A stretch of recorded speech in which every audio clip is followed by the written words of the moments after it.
Michelle from lowcarbnikki.com. So today I'm doing a recipe video for pork belly burgers. There was a restaurant that was doing a pork belly burger where the bun was basically pork belly instead of an actual bun. So everyone in the keto community was going nuts over this. I remember photos being posted in all the groups and on Facebook, and it looked like an incredible, amazing idea. But the restaurant wasn't anywhere near me. I never really investigated it, and at some point they stopped selling it or making it. But I always remembered it. It's just one of those novelty things, and I decided to make my own basically. I've done mine pretty basic and easy. I'm going to be using my air fryer pork belly recipe for the pork belly itself because it's so quick and easy, so it's the most convenient one to use for the burgers. That's actually going now. You can find that recipe on the website lowcarbnikki.com. I'll drop a link for you.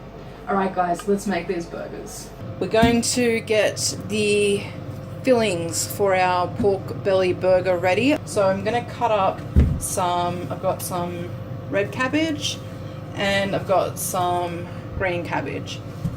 So the exact amounts for everything is in the written recipe lowcarbnikki.com, pork belly burgers, but I always just eyeball. So we're going to go ahead and cut this up. For the cabbage you want just like a shredded cabbage, and then I'm going to mix the the red cabbage or purple, whatever you want to call it, and the green cabbage together. And I'm clearly not going to use all of this. I'm actually going to use the rest of it for a coleslaw, which we'll have during the week with other stuff. So the way I'm going to cut it, first I'm going to just cut this core out. Then if you notice here how if it's a little bit brown, this one you can see it a lot more hopefully on the camera.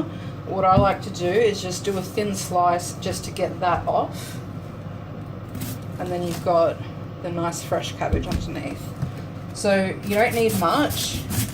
You can do this with a mandolin as well if you're not very confident doing it with a knife, but you want to get as thin as possible sort of shred.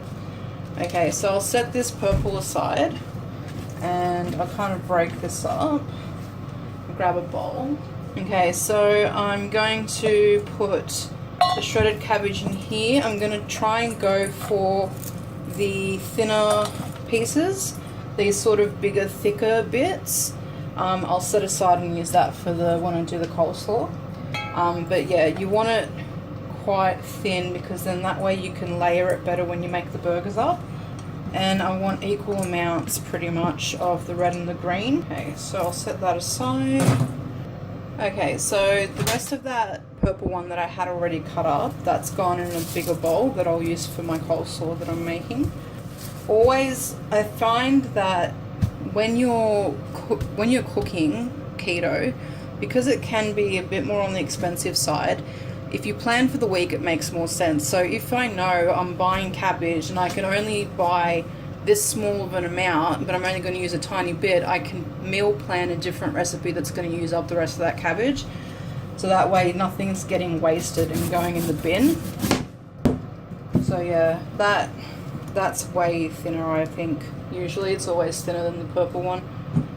So put that in there and then just kind of toss it so that it's all mixed up and you get the nice colours, the green and the red. I quite like coleslaw just the green cabbage, but it looks a lot more presentable and nicer when you've got that green and purple mixed together like that.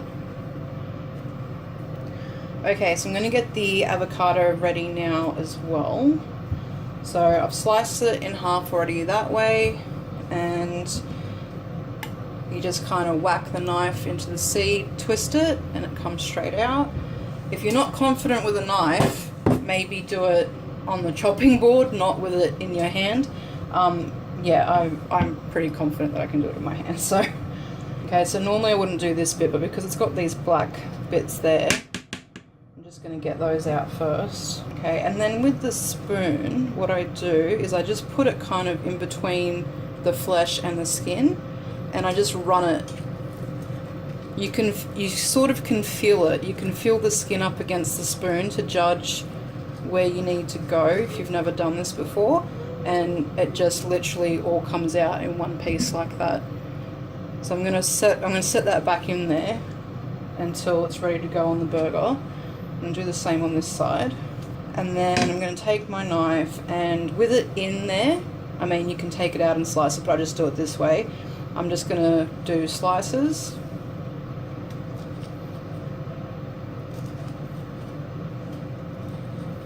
And then I'm just going to leave it sitting in there until I need to use it, which will be pretty soon because that pork belly is nearly ready to go.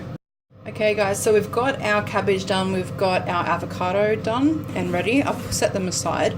So I just wanted to show you this. This is the garlic aioli. So I did a batch of homemade stick mixer mayo, and I just added 1 cube of garlic paste to that. The cube of garlic paste is a homemade garlic paste that I make. That recipe is also on the website, lowcarbnikki.com. But you can just use a teaspoon of minced garlic instead if you want to. The pork belly burger recipe calls for 1/2 cup of mayo and 1/2 cube of the garlic paste, or 1/2 teaspoon of minced garlic. I've done a full batch here because I'll use the rest. I'll probably put the rest in my coleslaw and add some other stuff in as well. Alright, so now that our pork belly is ready to go, we're going to assemble the burgers here. You can see the lights, it's actually darker outside, but that means the ceiling light's doing better work in here. Okay, so I've got my pork belly over here in the air fryer. If you watch the air fryer pork belly video, you'll see exactly how I made this piece, and it's probably a good idea because I made it for the pork belly burgers. So you'll see where you need to score it like that so that you can then cut it into 4/4 more easily. I'm just going to tap it a little bit and scrape off some of that excess salt. I've let it cool a little bit before I can take it out because you're going to have to handle it with your hands, so you don't want it like piping hot. Plus, if it's cooled, it'll be easier to cut and assemble the burgers as well. So we're going to cut it into 4/4 along where we did those score marks. So you can just sort of faintly see them. So we've got really nice moist pork belly in there and a really nice crackling on top.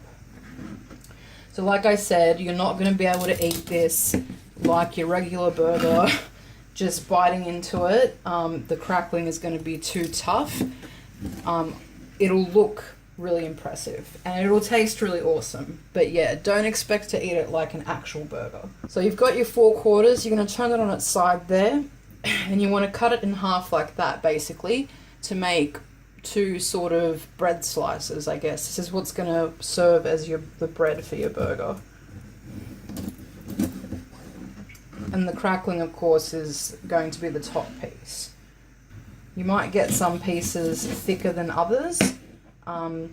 If you have to, I tend to cut the bottom piece quite thick and leave the top piece thinner because that crackling will hold it together fairly well. Alright, so let's get this set up so that it's not too difficult, because like I said, sometimes it is a challenge to put them together. So I'm going to take my tops off. You can see the juices, well, I can see the juices running from the crackling. Okay, so first I'm going to put that avocado that I cut up to start with.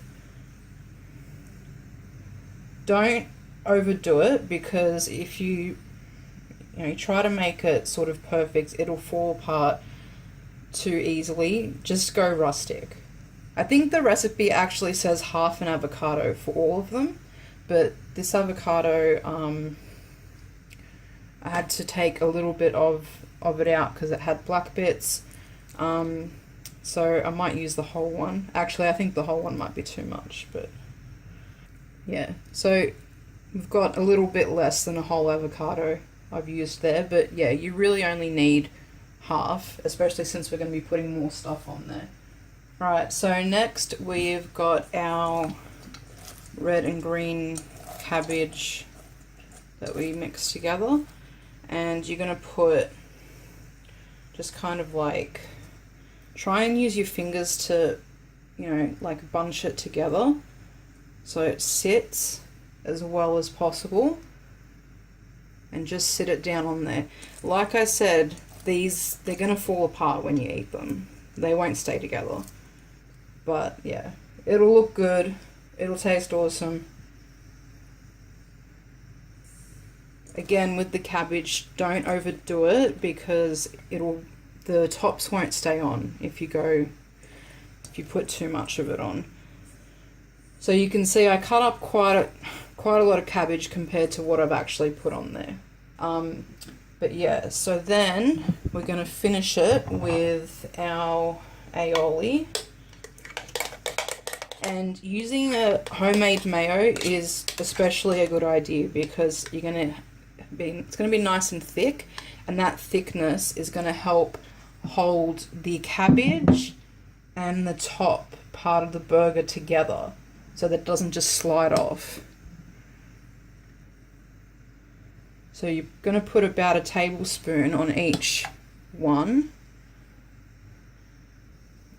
And you might be thinking these burgers look pretty small to be like one each.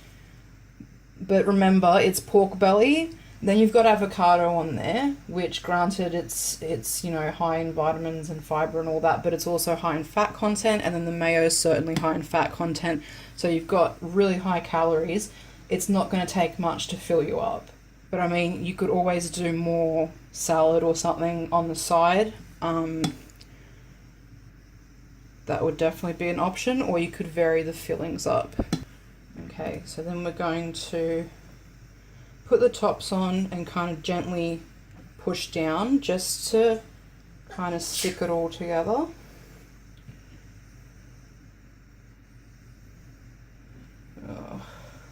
So I'm going to very gently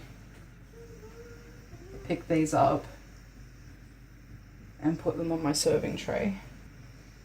And I do advise when you do this to get them out on the table to eat as quickly as possible, because they can fall apart very easily.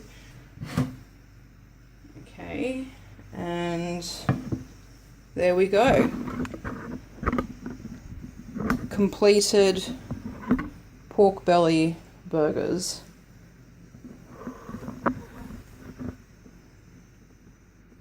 Enjoy, guys.